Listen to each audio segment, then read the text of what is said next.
नमस्कार दोस्तों। स्वागत है आपका कॉम्पिटिटिव एग्ज़ाम प्रिपरेशन में। और आज हम लेकर आए हैं इलेक्ट्रोमैग्नेटिक का पार्ट 3, जिसमें हम यूजेज ऑफ इलेक्ट्रोमैग्नेटिक वेव पढ़ेंगे। दोस्तों, यूजेज ऑफ इलेक्ट्रोमैग्नेटिक वेव काफ़ी इंपॉर्टेंट है और ये हर एग्ज़ाम में पूछा जाता है। तो शुरू करने से पहले मैं इलेक्ट्रोमैग्नेटिक वेव के बारे में कुछ पॉइंट लिख के आया हूँ, उससे बता देता हूँ, फिर हम यूजेज ऑफ इलेक्ट्रोमैग्नेटिक वेव पढ़ेंगे। तो इसका फर्स्ट पॉइंट है हमारा इलेक्ट्रोमैग्नेट, सबसे ऊपर लिखा हुआ है electromagnetic wave do not require any material और medium to travel, they can travel even in vacuum. मतलब क्या है इस पॉइंट का मतलब इलेक्ट्रोमैग्नेटिक वेव जो है उसे मटेरियल और मीडियम की आवश्यकता नहीं होती ट्रैवल करने के लिए।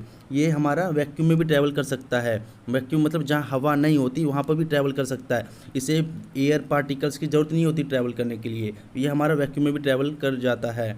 और इसका सेकंड पॉइंट है हमारा electromagnetic wave travel with a speed of light. जो इलेक्ट्रोमैग्नेटिक वेव है वो हमारा क्या है, स्पीड के लाइट से ट्रैवल करता है। मतलब जिस जिस स्पीड से स्पीड ऑफ लाइट ट्रैवल करती है उसी स्पीड से इलेक्ट्रोमैग्नेटिक वेव ट्रैवल करता है। तो स्पीड ऑफ लाइट कितनी होती है हमारी 3 × 10⁸ मीटर पर सेकेंड। तो इसी स्पीड से इलेक्ट्रोमैग्नेटिक वेव हमारा ट्रैवल करता है। इसका तीसरा पॉइंट है speed of light is maximum in vacuum and minimum in solid. मतलब है कि speed of light maximum in vacuum होता है, मतलब जहाँ हवा नहीं होता तब स्पीड ऑफ लाइट सबसे ज़्यादा होती है वहाँ पे, और मिनिमम होती है सॉलिड में। और इसी का साउंड का केस देखे इसी में। तो साउंड क्या होता है, वैक्यूम में तो ट्रैवल ही नहीं करता पहली बात तो साउंड, और सॉलिड में मैक्सिमम होता है।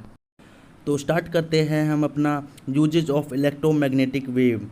दोस्तों, एक बार फिर मैं बता रहा हूँ आपको कि यूजेज ऑफ इलेक्ट्रोमैग्नेटिक वेव काफ़ी इंपॉर्टेंट टॉपिक है। यहाँ से हर एक एग्ज़ाम में यहाँ से क्वेश्चन पूछे जाते हैं। तो फिर हमारा पहला इलेक्ट्रोमैग्नेटिक वेव कौन सा है, पहला मैंने क्या लिखा है यहाँ पे, रेडियो वेव। रेडियो वेव का कहाँ कहाँ यूज होता है, रेडियो में होता है, टीवी कम्युनिकेशन में होता है, सैटेलाइट में होता है, रडार में होता है। कहाँ का यूज होता है, रेडियो में, टीवी कम्युनिकेशन में, सैटेलाइट में और रडार में। दोस्तों, ये यहाँ पर रडार की फुल फॉर्म भी काफ़ी इंपॉर्टेंट है, ये भी याद कर लेना आप। रडार की क्या फुल फॉर्म होती है, रेडियो डिटेक्शन एंड रेंजिंग। क्या होती है, रेडियो डिटेक्शन एंड रेंजिंग। तो फिर हमारा रडार क्या यूज करता है, रडार हमारा क्या यूज करता है, रडार हमारा रेडियो वेव यूज करता है। दोस्तों, ये हमारा जो रडार होता है ये हमारा रेडियो वेव भी यूज करता है और माइक्रोवेव भी यूज करता है, जो कि मैंने लिखा हुआ है इसमें। फर्स्ट क्या है, रेडियो वेव और माइक्रोवेव। और यहाँ पर आपसे क्वेश्चन इस टाइप से भी पूछ सकता है। आपको रडार दे देगा और आपको चार कॉम्पिटिटिव एग्जाम में 4 ऑप्शन ही होते हैं, तो आपसे पूछेगा हमारा रडार कौन सा वेव यूज करता है। पहला ऑप्शन देगा रेडियो वेव, माइक्रोवेव, और तीसरा मान लो हमारा हो गया बोथ ए एंड बी, मतलब कि पहला रेडियो, दूसरा हमारा ऑप्शन माइक्रोवेव, और तीसरा है हमारा बोथ ए एंड बी, और चौथा है हमारा नन। तो ऑप्शन क्या होगा इस तरीके से हमारा ऑप्शन होगा सी, मतलब कि रेडियो वेव और माइक्रोवेव दोनों होगा। और क्वेश्चन इस तरीके से भी पूछा जा सकता है, जैसे आपको रडार दे दिया और आपसे पूछे ये किस टाइप का वेव है, ऑप्शन होगा रेडियो वेव, माइक्रोवेव, इंफ्रारेड या अल्ट्रावायलेट रे। अब क्या हो गया हमारा, ये चारों ऑप्शन अलग अलग हो गया। मतलब रेडियो वेव, पहला रेडियो वेव हो गया, पहला, दूसरा माइक्रोवेव, तीसरा हमारा इंफ्रारेड हो गया, चौथा अल्ट्रावायलेट रे। तो हम किसे प्रायोरिटी देंगे, अब हम इसे किसे देंगे, अब हम देंगे रेडियो वेव। रडार क्या ज़्यादा यूज करता है, radio wave, then microwave use करता है। और ऑप्शन में दोनों होगा तो दोनों को जवाब देंगे। अगर चारों ऑप्शन अलग अलग होंगे तो हम किसे प्रायोरिटी देंगे, रेडियो वेव को। दोस्तों, इस वीडियो में जो आपको मैं जो बोल रहा हूँ उसको ध्यान से सुनो, फिर आपका यहाँ से एक भी क्वेश्चन गलत नहीं होगा। दूसरा इलेक्ट्रोमैग्नेटिक वेव है हमारा माइक्रोवेव। तो माइक्रोवेव कहाँ कहाँ यूज होता है, ये हमारा माइक्रोवेव ओवन में होता है, मोबाइल में होता है, वाईफाई में होता है और ब्लूटूथ में होता है। लेकिन मोबाइल, वाईफाई और ब्लूटूथ ये तीनों काफ़ी इंपॉर्टेंट है, ये हर बार पूछा जाता है। आपको क्वेश्चन दे देंगे मोबाइल और पूछेंगे कौन सा वेव है, तो हमारा क्या हो गया, माइक्रोवेव। तीसरा हमारा इलेक्ट्रोमैग्नेटिक वेव कौन सा है, तीसरा है हमारा इंफ्रारेड इलेक्ट्रोमैग्नेटिक वेव। और ये हमारा कहाँ कहाँ यूज़ होता है, ये हमारा रिमोट में यूज़ होता है और नाइट विजन कैमरा में, दोनों में यूज़ होता है ये। लेकिन रिमोट वाला काफ़ी इंपॉर्टेंट है।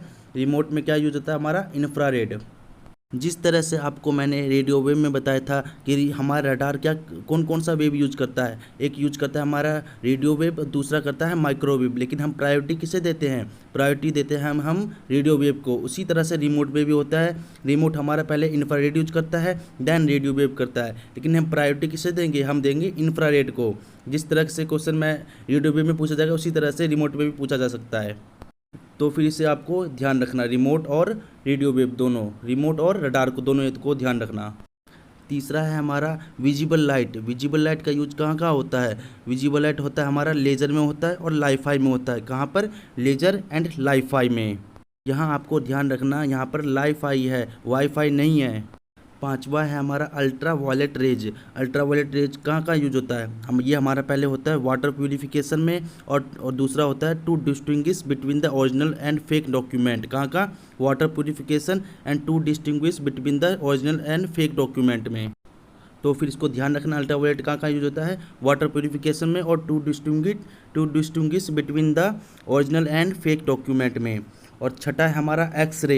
एक्सरे का यूज कहाँ कहाँ होता है, ये तो आपको पता होगा, एक्सरे का यूज कहाँ होता है, to detect the bone fracture. ये एक्सरे वाला कॉमन है, लेकिन आपको फिर भी ध्यान रखना है बोन फ्रैक्चर में कौन सा रे यूज होता है, हमारा ये यूज होता है एक्सरे। एक्सरे की मदद से हम पता कर लेते हैं कहाँ पर हमारा बोन फ्रैक्चर है। लास्ट है हमारा गामा रेज। गामा रेज कहाँ यूज होता है, गामा रेज होता है हमारा in the treatment of cancer. Cancer को पता लगाने में कहाँ क्या यूज होता है हमारा, गामा रेज। यहाँ पर आपसे ये भी पूछ सकते हैं कैंसर के ट्रीटमेंट में हम कौन सा एलिमेंट यूज करते हैं, तो मैंने लिखा हुआ है in the treatment of cancer, bracket में लिखा है कोबाल्ट 60। तो हम ट्रीटमेंट ऑफ कैंसर में किसका यूज करते हैं, कौन सा एलिमेंट का, तो कोबाल्ट, आंसर क्या हो जाएगा, कोबाल्ट 60 का यूज करते हैं ट्रीटमेंट ऑफ कैंसर के लिए। काफ़ी इंपॉर्टेंट क्वेश्चन है कोबाल्ट 60 वाला, याद रखना आपको इसको। से हमारा ये चैप्टर कंप्लीट हो गया, और नेक्स्ट वीडियो में मैं इस चैप्टर के जो मैंने अभी करवाया है इसके इंपॉर्टेंट क्वेश्चन करवाऊंगा, जो काफ़ी इंपॉर्टेंट रहेगा आपके लिए। अगर आपको मेरा पढ़ाया हुआ अच्छा लग रहा है तो आप इस चैनल को सब्सक्राइब करें, लाइक करें, और हो सके तो अपने दोस्तों के साथ शेयर भी करें। धन्यवाद।